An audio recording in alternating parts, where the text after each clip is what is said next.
بسم اللہ الرحمن الرحیم۔ السلام علیکم ویورز، آپ کا میزبان انجینئر ڈاکٹر ساجد اقبال ایک نئی ویڈیو کے ساتھ آپ کی خدمت میں حاضر ہے۔ اگر آپ نے ابھی تک ہمارے چینل سبسکرائب نہیں کیا تو اس چینل کو سبسکرائب کریں تاکہ ہر نئی آنے والی ویڈیو آپ تک پہنچ سکے۔ آج کی ویڈیو کچھ ڈفرینٹ ہے۔ اس میں گوہر سلطانہ عثمان صاحب کا لکھا ہوا آرٹیکل جو ماہنامہ ٹی وی ٹیمپو میں فروری 1987 میں شائع ہوا، وہ آپ سے ہم اس کے کچھ اقتباسات شیئر کر رہے ہیں۔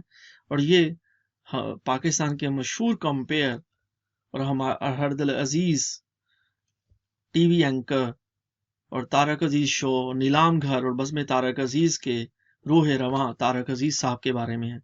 ٹائٹل ہے اس کا نہیں بھولے۔ آپ نے فنکاروں کے لیے ورسٹائل کی اصطلاح عام طور پر سنی ہوگی۔ ہمارے ہاں یہ لفظ ہر ایک کے لیے اتنی کثرت سے استعمال ہوتا ہے کہ اب تو معنی ہی کھو بیٹھا ہے۔ مگر اس روز ایسا ہوا کہ میں نے اس لفظ کو نئے بالکل تازہ معنوں میں دیکھا۔ ٹیلی ویژن کے گیٹ پر کریم کلر کے شلوار قمیض میں نے ایک شخص کو اس لفظ کی سراپا تصویر بنے دیکھا۔ اس لمحے مجھے لگا کہ اس انسانی وجود میں پاکستان ٹیلی ویژن سمٹ آیا ہے۔ اس ادارے کی تاریخ کا ایک نمایاں حصہ جس کو آج اس ملک کا بچہ بچہ تارک عزیز کے نام سے جانتا ہے، یہ بھی غنیمت جانیے، کیونکہ ہمارے ہاں روایت ہے کہ عمارت کی بنیادیں اینٹیں رکھنے والے مزدور کا ذکر تاریخ میں نہیں آتا۔ لوگ تو شہنشاہ کے خواب کو ہی داد دیتے ہیں، اور سچ تو یہ ہے کہ تارک عزیز سچ مچ کا مزدور ہی ہے۔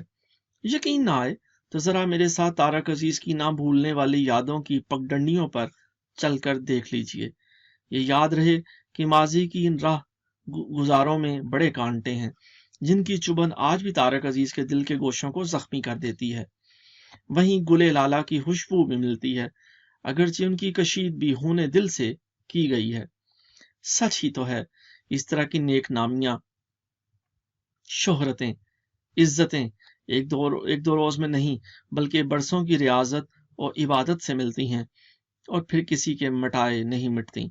ہاں تو تارک عزیز بتا رہے تھے، بہت دن پہلے کی بات ہے کہ میں ریڈیو پاکستان لاہور میں اناؤنسر اور نیوز ریڈر کی جاب کر رہا تھا اور اسٹاف آرٹسٹ کہلاتا تھا۔ ریڈیو کے ہر شعبے میں کام کر چکا تھا۔